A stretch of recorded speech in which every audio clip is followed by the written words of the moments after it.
Búscanos en nuestras redes sociales. Síguenos y comparte los diferentes contenidos que ponemos a tu disposición. Esperamos que estas herramientas puedan ser útiles para el crecer de tu vida espiritual. También puedes visitar nuestra página web www.iglesiacentralmca.org.sb. Vivimos para anunciar que solo Jesucristo salva. Iglesia Central MCA, creados para actuar.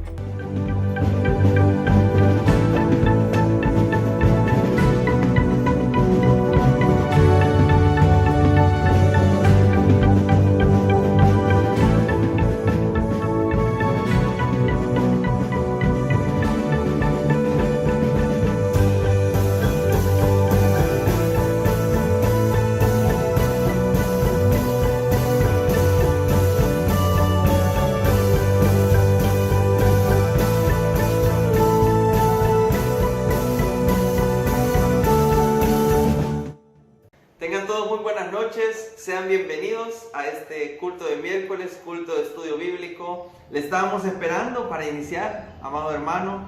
Es un gusto poder llegar hasta sus hogares a través de estos medios y vamos a iniciar con una oración. Padre, queremos agradecerte por lo bueno que tú has sido con nosotros, porque nos permites llegar a esta mitad de semana y hemos visto tu mano proveyendo, cuidándonos. Gracias, Señor. Ruego que esta noche podamos alabarte, podamos aprender más de tu palabra y que los hermanos que aún no se han sintonizado, recuérdale, Señor, toca sus corazones y pone el deseo en ellos para que puedan escuchar también tu palabra. En el nombre de Cristo Jesús oramos. Amén. Le invito a que busque ahí en su Biblia el Salmo 150, ya sea que la tenga en físico o en el celular. Vamos a leer el Salmo 150. Si ya lo encontró, léalo conmigo. Dice así: alabad a Dios en su santuario, alabadle en la magnificencia de su firmamento, alabadle por sus proezas, alabadle conforme a la muchedumbre de su grandeza, alabadle a son de bocina, alabadle con salterio y arpa, alabadle con pandero y danza, alabadle con cuerdas y flautas, alabadle con címbalos resonantes, alabadle con címbalos de júbilo. Todo lo que respire, alabe a Jehová. ¿Qué tal si cantamos esto que hemos leído? ¿Le parece? Acompáñenme.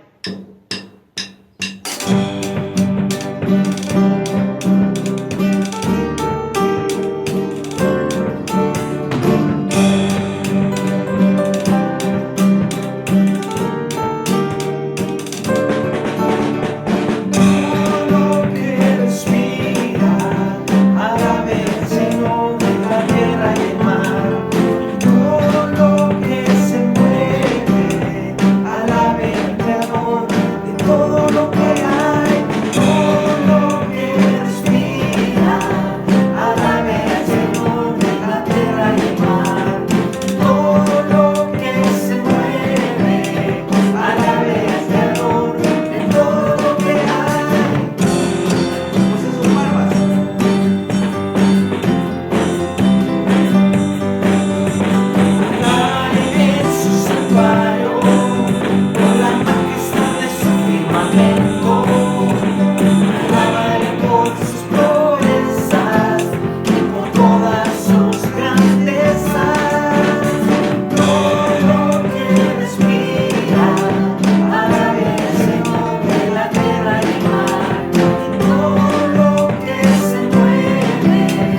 Y eso es lo que dice esta otra alabanza, que cantemos al Señor toda su creación. Los cielos cantan, los pajaritos cantan. ¿Por qué no lo vamos a hacer nosotros? Canta al Señor toda la creación, honra y poder, majestad sean al Rey. Montes caerán y el mar rugirá al sonar de tu nombre. Canto con gozo al mirar tu poder. Por siempre yo te amaré y diré. Incomparables promesas me das,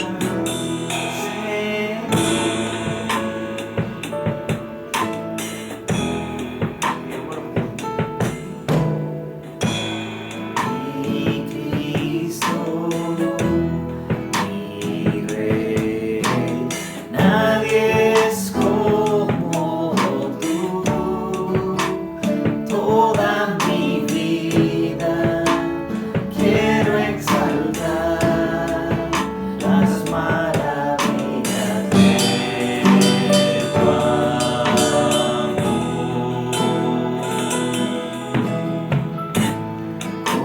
Consuelo, refugio, torre de fuerza y poder, todo mi ser, lo que yo soy, nunca cesará de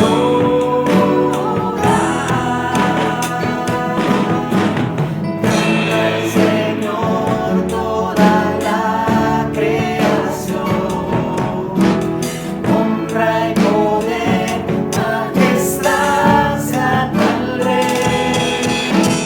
Montes caerán y el mar rugirá al sonar de tu nombre. Canto con gozo al mirar tu poder. Por siempre yo te amaré y diré.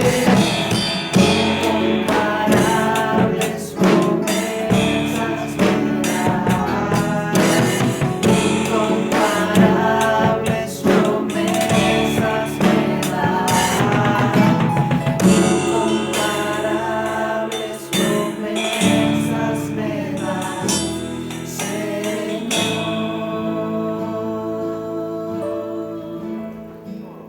Y la creación le canta, y no solamente debemos cantarle, sino que debemos cantarle con acción de gracias. Y esto es lo que dice esta otra alabanza: gracias sean a Dios.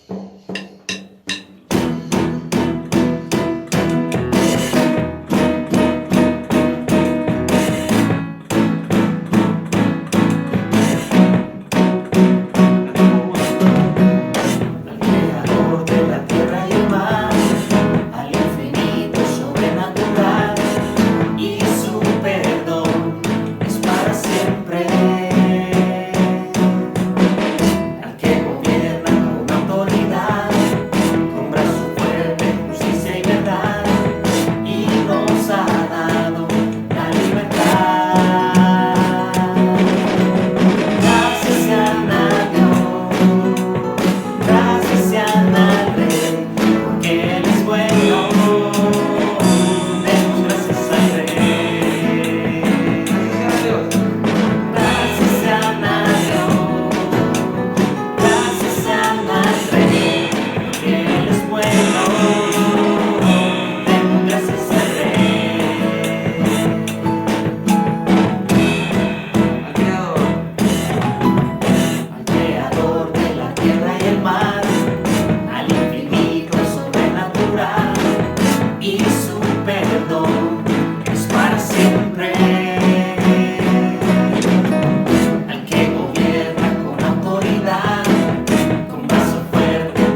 quisiéramos agradecerle. Si hoy estamos con vida y estamos respirando, es un motivo suficiente para poder darle gracias a nuestro Dios. Y esta otra alabanza dice que si damos gracias debemos hacerlo de todo corazón. Así que le animo a que pueda unirse cantando esto conmigo.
para que tú nos hables y nos bendigas a través de tu palabra.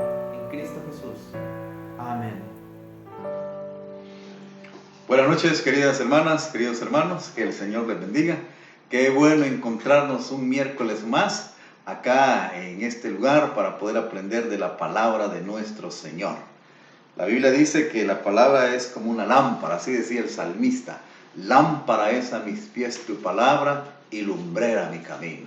Era una buena ilustración, porque en realidad la Biblia, la palabra de Dios, es como una lámpara, una luz que va iluminando nuestro caminar para que podamos andar derecho, no tropezar y llegar hasta la meta que el Señor nos ha establecido. Bueno, estamos iniciando un nuevo mes. Estamos ya comenzando el mes de julio, o sea que comenzamos ya el segundo semestre del año. Un año diferente a todos los años. No creo que vivamos un año similar en lo que resta de vida o lo que hayamos vivido. Es algo completamente diferente. Pero para todo sea la gloria para Dios. La palabra de Dios dice que a los que le amamos, todas las cosas nos ayudan a bien. Quizás en este momento estemos pasando por una situación de dificultad y nos preguntemos, ¿qué bien voy a sacar de esto? ¿Cómo no? Vamos a ver con el tiempo, porque la palabra de Dios no se equivoca. Y con el tiempo vamos a ir encontrando cuál es el bien que Dios nos quería dar, que nos quería enseñar por las diferentes circunstancias que pasan por nuestra vida.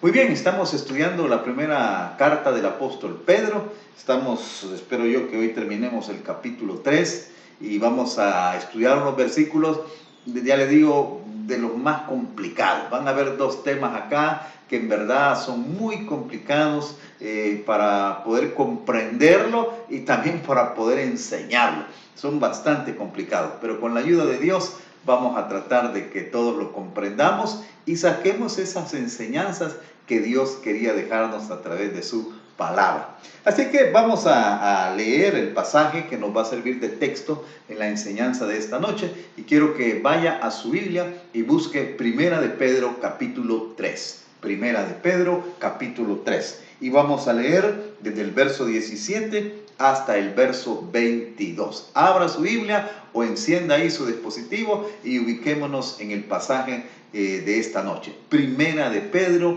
capítulo 3 versos 17 al verso 22. Leamos la palabra de nuestro Señor.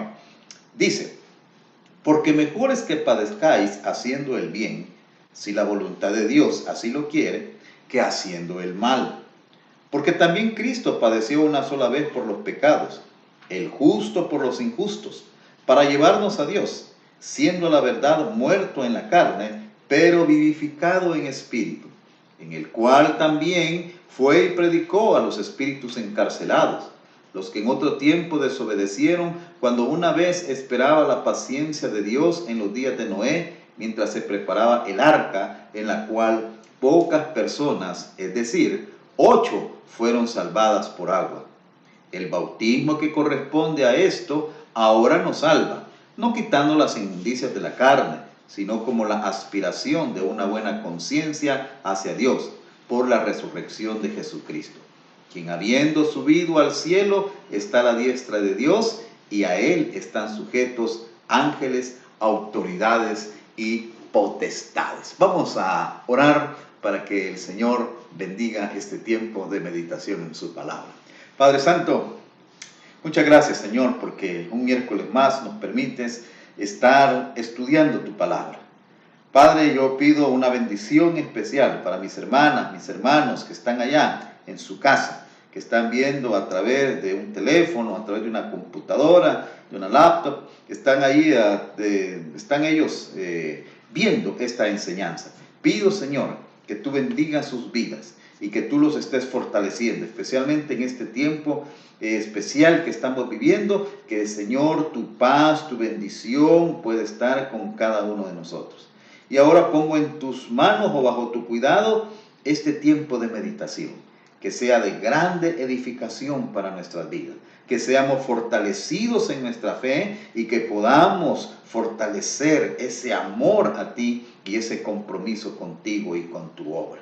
Ayúdanos, Señor, que sea tu Espíritu Santo el que me ayude a mí y el que ayude a mis hermanos y mis hermanas a que podamos comprender tu palabra y vivirla, porque eso es lo más importante, que podamos vivirla. Así que toma el control de todo lo que haremos. Te lo pido esto en el nombre de Cristo Jesús. Amén y Amén. Muy bien, mis hermanos. La semana pasada estuvimos hablando acerca de que, pues, nosotros debemos actuar de buena manera. Debemos caminar rectamente, justamente. Debemos de caminar en el sendero que Dios nos ha trazado. Ahora veíamos de que a pesar de que podamos caminar rectamente, pues eso no impide que en algún momento podamos tener dificultades. Aún de aquellas personas a las cuales les hayamos hecho un bien, estas personas nos pueden hacer mal y eso puede dañar nuestra vida. Entonces esa realidad no la oculta la palabra, sino que la tiene como algo, como una posibilidad, como una realidad que se puede dar. Ahora, se nos decía de que nuestra responsabilidad como creyentes es estar preparados.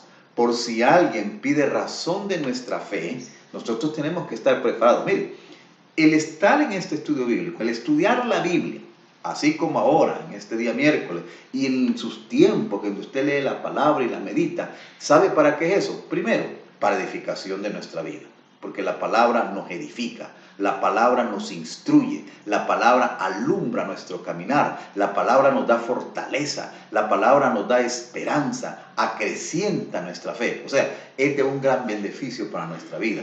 Pero también estudiamos la palabra por si alguien que no conoce de Cristo, que no está de acuerdo con nuestra creencia y nos pide que nosotros demos razón del por qué creemos lo que creemos, dice Pedro, nosotros tenemos que estar preparados. Yo le felicito, hermano. A ustedes, querido papá, mamá, a ustedes, hijos, jóvenes que están ahí viendo acá esta transmisión, yo les felicito, porque ustedes están preparando para fortalecimiento de su vida, pero también para presentar razón de su fe cuando alguien les pregunte. Miren, ¿y por qué ustedes dicen que Jesucristo es Dios? ¿Y por qué ustedes dicen que si se mueren se van al cielo? Son cuestiones que a veces la gente nos puede preguntar. Ahora, ¿cuál va a ser nuestra respuesta? Tenemos que estar preparados. Y habrá gente que lo hace no con la intención de edificarse, sino que lo hacen con la intención de molestar.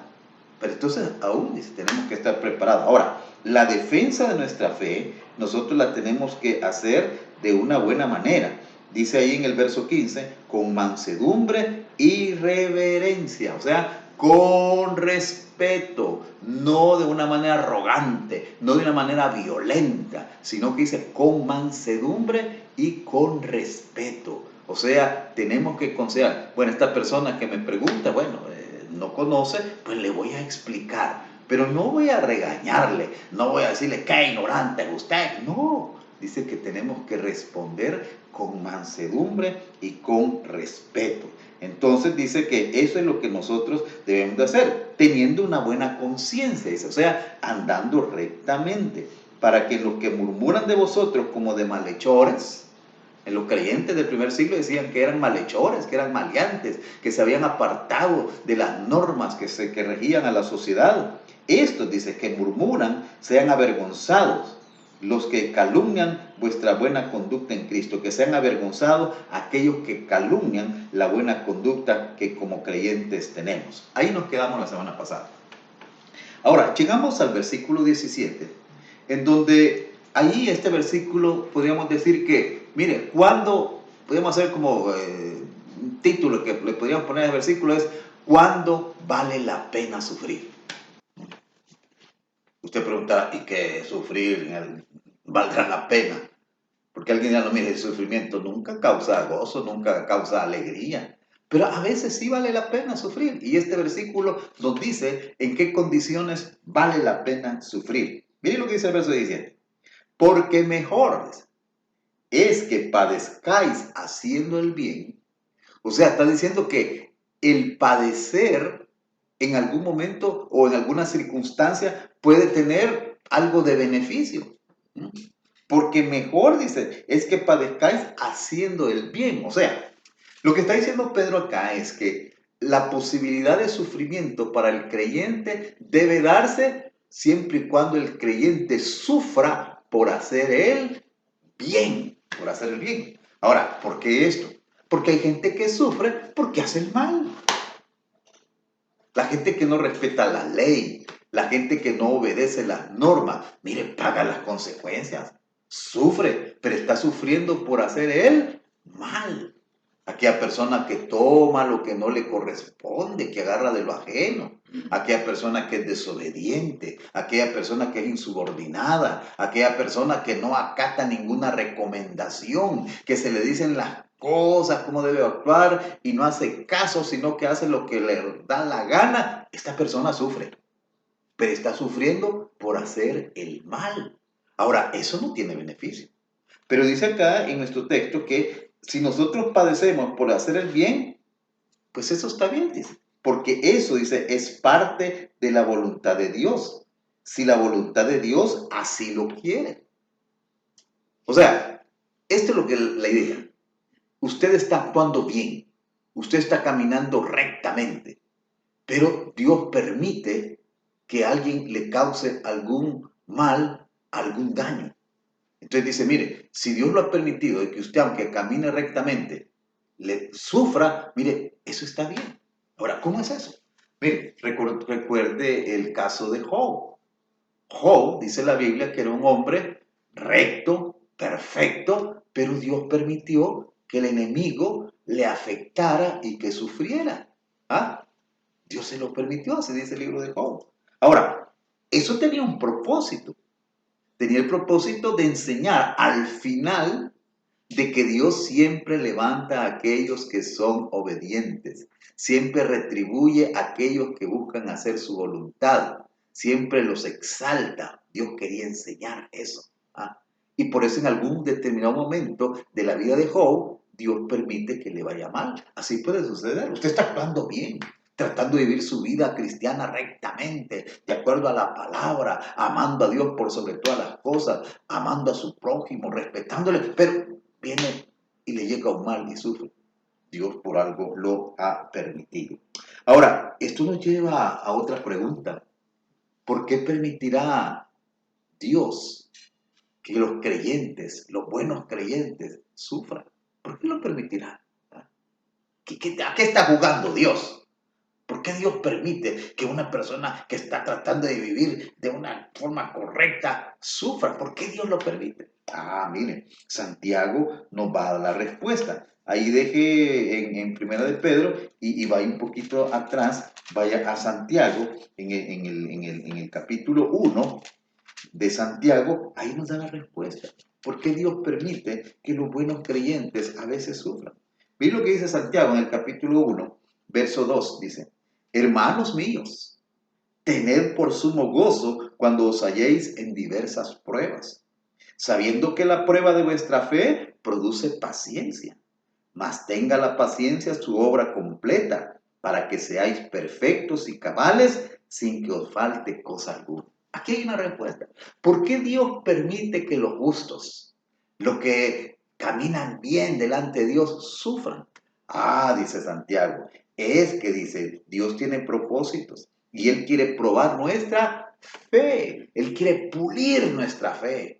Que nosotros podamos, esa fe pueda crecer, pueda madurar de tal manera que tengamos fe en Dios, que aunque las cosas no vayan bien, nosotros siempre glorificamos a Dios, nosotros siempre honramos a Dios, nosotros siempre seguimos adelante, no dudamos en nuestro caminar. ¿Por qué? Porque hemos madurado en la fe. Una persona que no es madura en la fe, cualquier cosa lo hace tambalear, se lo desvía.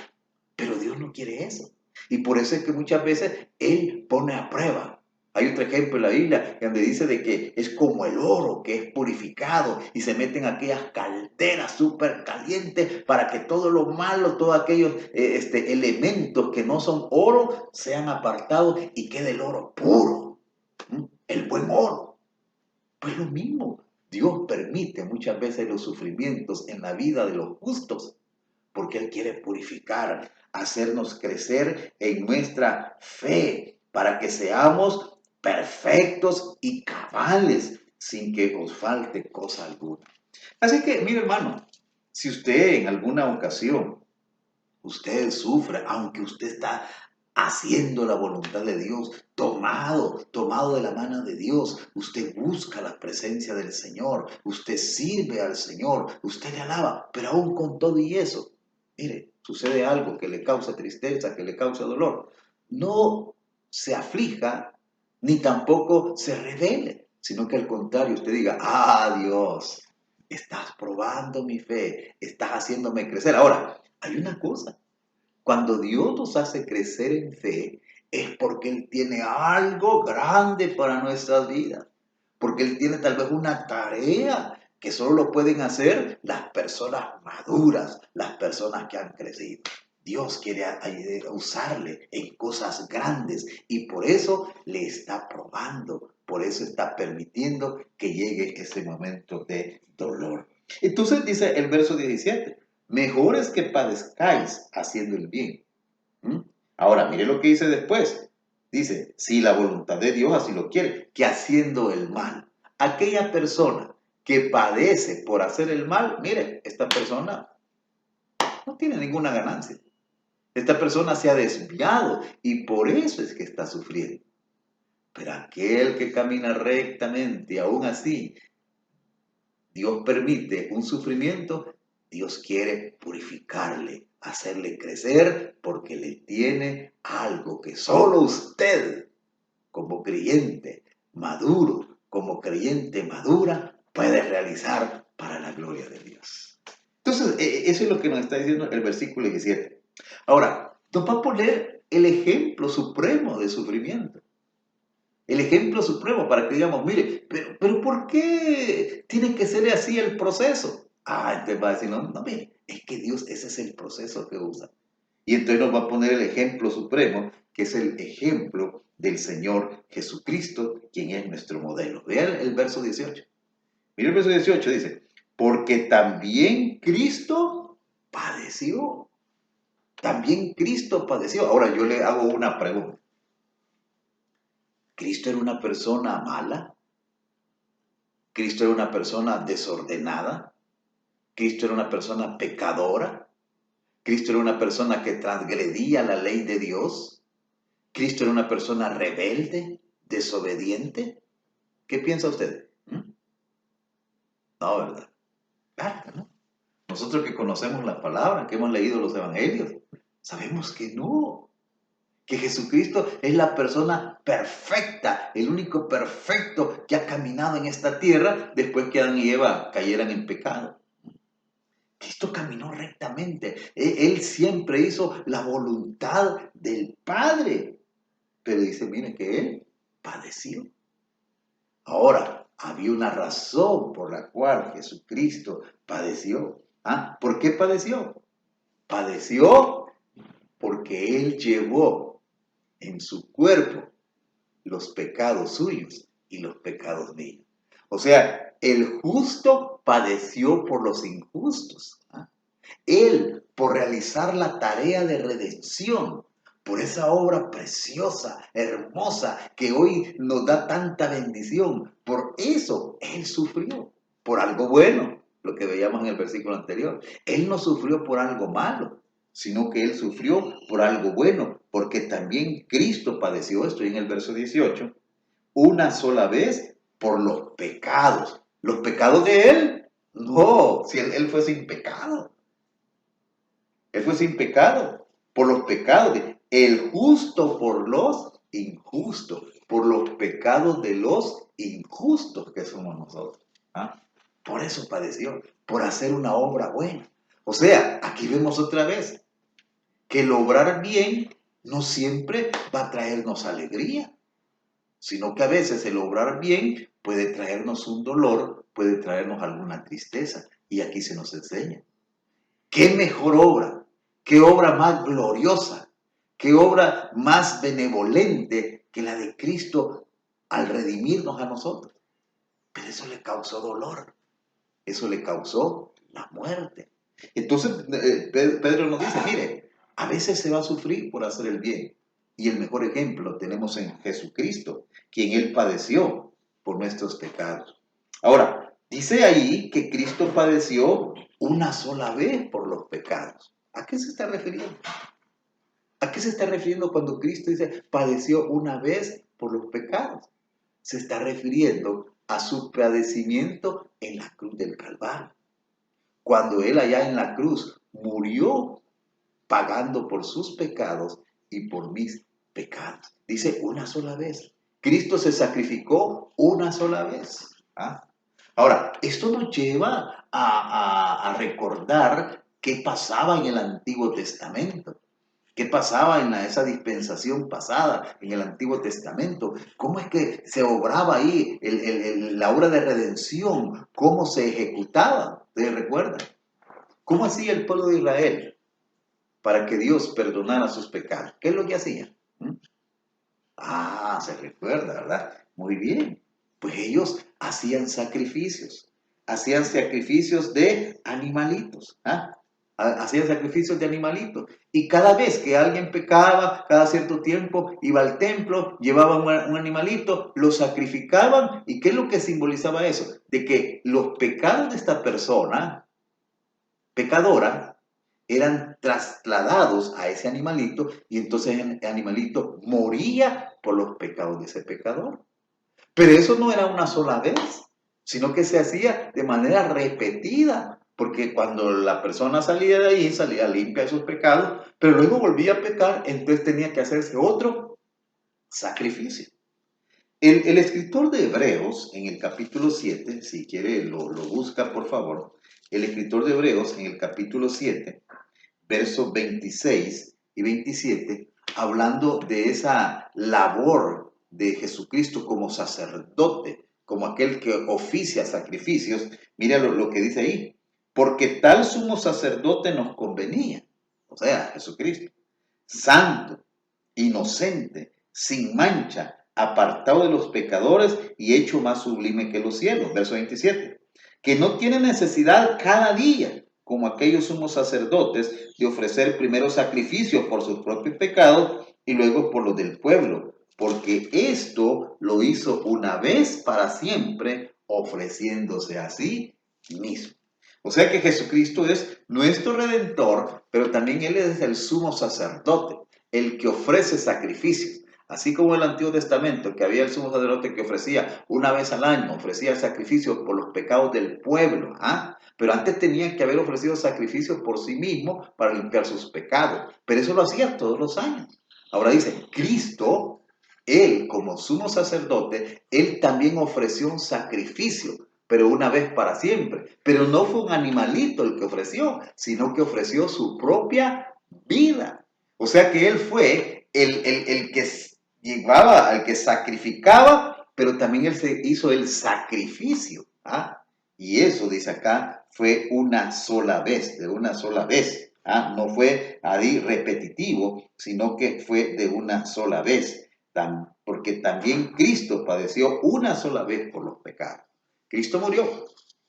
Y cuando nosotros creemos en Él, entonces ese sacrificio se hace real en nosotros. O sea, ese sacrificio se realiza en nosotros. El sacrificio de Cristo en la cruz se realiza en nosotros. O sea que los pecados que Cristo llevó en la cruz, cuando nosotros nos arrepentimos y creemos en Cristo y lo reconocemos como Señor y Salvador, entonces ese sacrificio se hace realidad, en el sentido de que Él muere en lugar nuestro.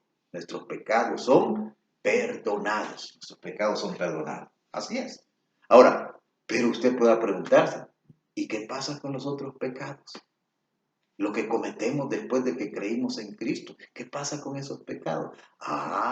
Es que mire, el Señor Jesús en la cruz, Él pagó por aquel pecado que nos había separado del Padre. Aquel pecado que cometieron Adán y Eva, que los separó del Padre, que los alejó de la gloria de Dios. Jesús pagó por ese pecado, por los pecados también que habíamos cometido. Pero ahora, ¿qué pasa con los pecados actuales? ¿Qué pasa cuando nosotros pecamos? Porque así es. Volvemos a caer en la situación de antes de haber creído en Cristo, que ya no éramos hijos de Dios, sino que estábamos separados de la gloria de Dios. No, porque Cristo ya pagó por todos los pecados de atrás y de adelante.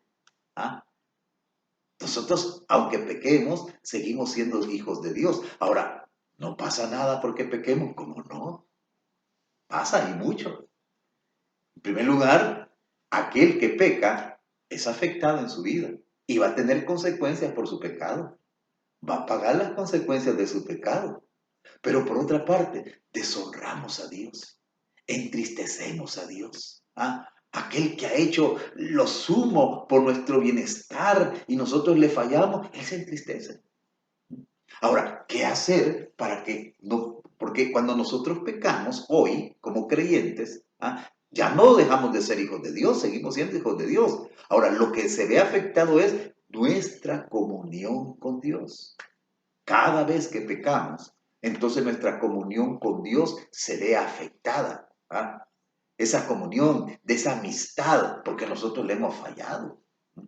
Claro, no se quita el hecho de que seamos hijos de Dios. No, seguimos siendo hijos de Dios. Solo que cuando pecamos nos constituimos en hijos desobedientes.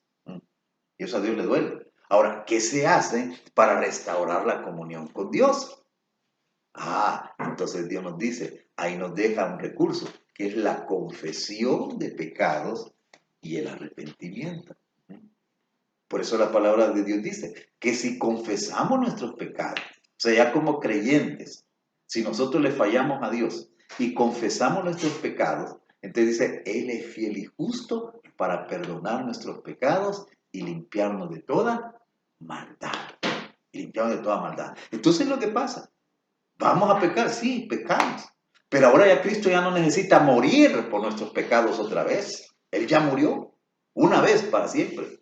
Ahora, por esos nuevos pecados que nosotros cometemos, lo que tengo que hacer es confesarlo y arrepentirlo. Decirle a Dios, mire Dios, ya no, ayúdame a no seguir cometiendo este mismo pecado porque no quiero deshonrarte. Y porque cada pecado que cometemos trae una consecuencia negativa para nuestra vida. Entonces, mis hermanos, ahí vemos de que Cristo dice, ¿hay padecimiento en el creyente? Sí. Sí. Y Dios tiene propósitos para él. Y el modelo que se nos da de esto es Jesucristo, el cual es la persona recta, perfecta, íntegra, la única persona que ha caminado en esta tierra de esa índole. Y él dice, sufrió. Ahora, ¿por qué? Por una causa buena, por redimirle a usted, por redimirme a mí. Ahora, este Cristo que padeció y que murió allá en la cruz del Calvario para llevarnos a Dios, siendo, dice, a la verdad muerto en la carne, porque Jesucristo murió, literalmente Él murió. Jesucristo murió. La muerte de Cristo no fue una cosa aparente. Él en realidad murió. Murió allá en la cruz del Calvario, es lo que dice acá, siendo a la verdad muerto en la carne. Pero después dice al final del verso 17, pero vivificado en espíritu. O sea que aquella persona, Jesucristo, que caminó en esta tierra por 30 y algo de más de años, que anduvo caminando por esta tierra, esa persona, ese cuerpo, ese fue a la tumba, murió. Pero luego dice, pero vivificado en espíritu. ¿Qué es lo que quiere decir esta frase vivificado en espíritu? De que el Padre no lo dejó ahí muerto, sino que el Padre lo vivificó. Es otra forma de decir que lo resucitó en espíritu. ¿Pero qué quiere decir que esto en espíritu? No quiere decir que resucitó un espíritu, como algunos creían que como un fantasma, no. Lo que quiere decir que resucitó en un nuevo cuerpo espiritual. El cuerpo de Jesús que resucitó ya no fue el mismo cuerpo que murió, sino que el cuerpo de Jesús que resucitó fue un cuerpo vivificado, dice acá, un cuerpo espiritual, un cuerpo glorificado, diferente. Y eso ya se dieron manifestaciones, aún cuando Él estuvo apareciendo a los discípulos, a diferentes personas, ahí ya se dieron unas manifestaciones de lo diferente que era ese cuerpo. Ahí se dieron, como aquel que tras pasar, entrar a un cuarto con las puertas cerradas y Él pasa. Eso nos indica que su cuerpo ya era diferente. Y ese cuerpo vivificado en espíritu, ese cuerpo resucitado, es el cuerpo que ascendió a los cielos. Y es el que está, como vamos a ver más adelante, allá a la diestra del Padre. Entonces Cristo, Él murió, realmente murió. La persona que caminó en esta tierra, ese cuerpo que caminó en esta tierra murió. Pero el Padre lo resucitó. ¿Mm? Y ya lo resucitó diferente.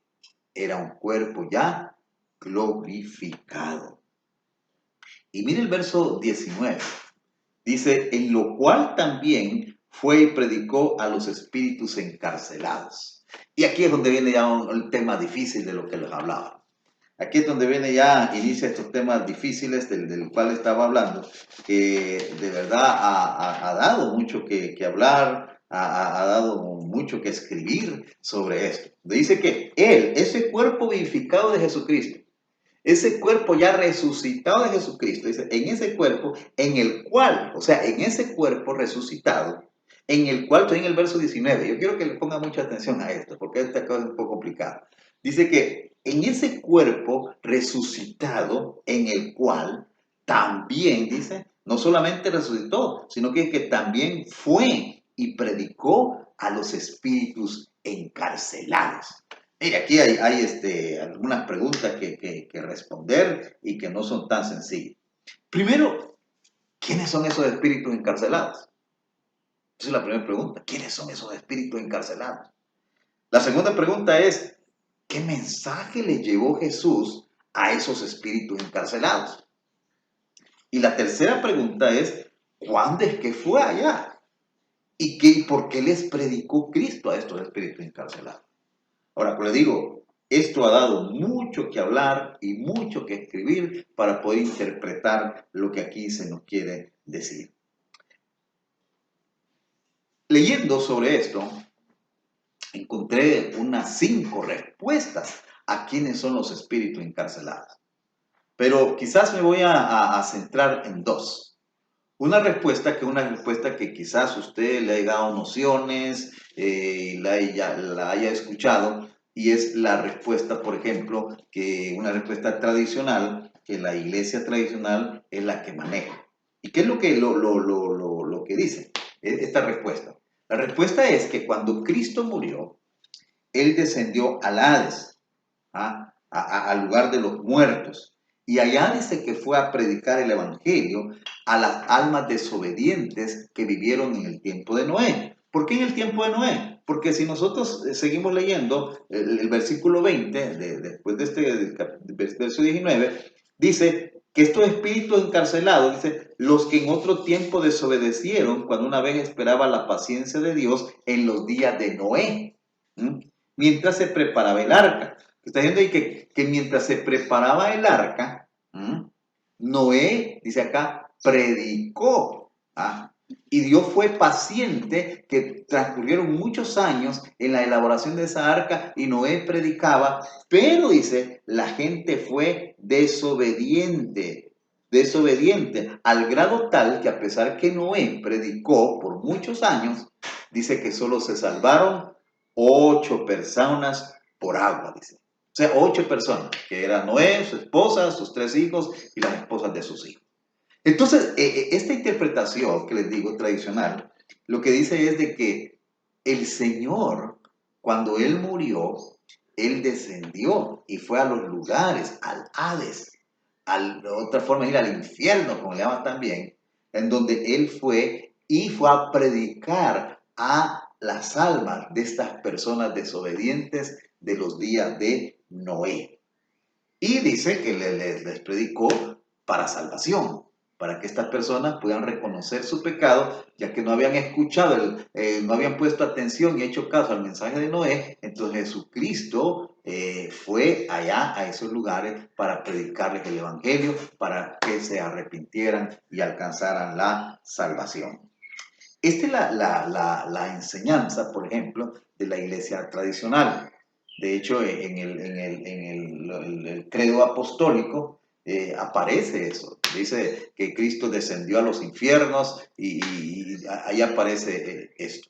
Ahora, hermanos, esa es la interpretación tradicional, pero creo yo que no es la respuesta más adecuada. ¿Por qué? Porque en la Biblia y en el Nuevo Testamento, cuando se refiere a los espíritus, no se refiere a personas, sino que generalmente cuando aparece ese concepto de espíritus, se está refiriendo a los seres angelicales, tanto aquellos que están en comunión con Dios por su obediencia, como aquellos que están separados de Dios por su desobediencia, por su rebeldía. O sea que cuando nosotros vemos en la Biblia, tanto en el Antiguo como en el Nuevo Testamento, que se refiere a espíritu, se está refiriendo a esos seres angelicales, ¿ah? Seres, ángeles buenos, como decimos, pero también ángeles malos, como es Satanás y todas sus huestes de demonios. O sea que cuando en la Biblia encontramos el concepto de espíritu, no se refiere a personas humanas, sino que se refiere a estos seres angelicales. Entonces, por eso es que creemos de que esa interpretación de la iglesia tradicional, creemos que no es la más adecuada, no es una interpretación correcta. Entonces, ¿quiénes son? Entonces, ¿quiénes son estos ángeles? ¿Quiénes son estos ángeles o estos seres espirituales? ¿Quiénes son? Si no son las almas de aquellas personas rebeldes que no atendieron la predicación de Noé en el tiempo del diluvio, si no fueron esas personas, entonces ¿a quién se refiere esto que dice que predicó a los espíritus encarcelados? ¿Quiénes son estos espíritus encarcelados? Bueno, creo que nos vamos a quedar acá y lo vamos a responder el próximo miércoles porque ya el tiempo nos avanzó y entonces, pero ahí nos quedamos. ¿Quiénes son estos espíritus encarcelados que aparecen ahí en el verso 19 del capítulo 3 de Primera de Pedro? Así que vamos a dejarlos acá, hermanos, y el próximo miércoles pues les invito a que nuevamente estemos en contacto para que podamos seguir aprendiendo de la palabra de nuestro Dios. Vamos a orar. Padre, gracias, Señor, porque tú enviaste a tu Hijo Jesucristo para que Él, el justo, se ofreciera por los injustos, para que el justo sufriera los dolores, los quebrantos, los sufrimientos que debíamos haber sufrido nosotros como injustos que somos. Pero en tu gran amor, tú decidiste que fuera tu Hijo el que sufriera esos dolores. Gracias, Padre. Gracias porque por el sacrificio de Cristo y por la fe que hemos puesto en Él, hoy sabemos que tenemos perdón de pecados y vida eterna. Gracias, Señor. Te agradecemos por esa obra maravillosa de redención. Bendito eres. Yo en esta noche, si hay algún amigo o amiga que está sintonizando esta transmisión, yo quiero decirle de que Cristo murió por usted. Que Cristo vino a morir por usted también. Y que Él quiere perdonar sus pecados y dar la vida eterna. ¿Ah? ¿Y qué es lo que tiene que hacer usted? Lo único que tiene que hacer es reconocer que es pecador, que es pecadora, e invocar la misericordia de Dios a través de la obra redentora de Cristo y decirle: Jesucristo, yo creo que tú eres Dios. Yo creo que moriste por mí en la cruz del Calvario. Yo creo que allá en la cruz estuviste llevando mis pecados. Lo reconozco, lo creo. Y hoy quiero seguirte. Quiero ser una hija o un hijo de Dios. Quiero ser una discípula o discípulo tuyo, Señor Jesús. Hoy quiero comenzar a vivir una nueva vida siguiéndote a ti, Señor Jesús. Dígaselo. Dígaselo al Señor. Dígaselo con fe. Dígaselo al Señor con fe, diciéndole que lo recibe como su Señor y su Salvador. Que perdone sus pecados y la vida eterna. Y Dios lo va a hacer. Porque Él así lo dice en su palabra. Así es que, si usted quiere hacerlo en este momento, repita conmigo esta oración. Padre, en esta noche yo reconozco que soy pecador, que soy pecadora. Pero hoy reconozco también que Jesucristo es Dios y que Él murió en la cruz del Calvario por mí y que llevó mis pecados ahí. Hoy lo recibo como mi Señor y Salvador y hoy declaro que lo voy a seguir y haré su voluntad el resto de mi vida. Gracias por darme la salvación. Gracias. En el nombre de Jesús.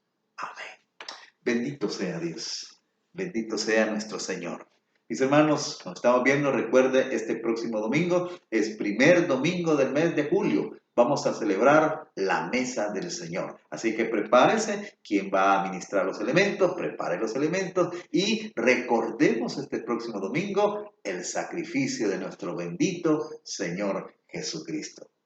Que la gracia del Señor Jesús, que el amor del Padre y la comunión del Espíritu sea con cada uno de ustedes.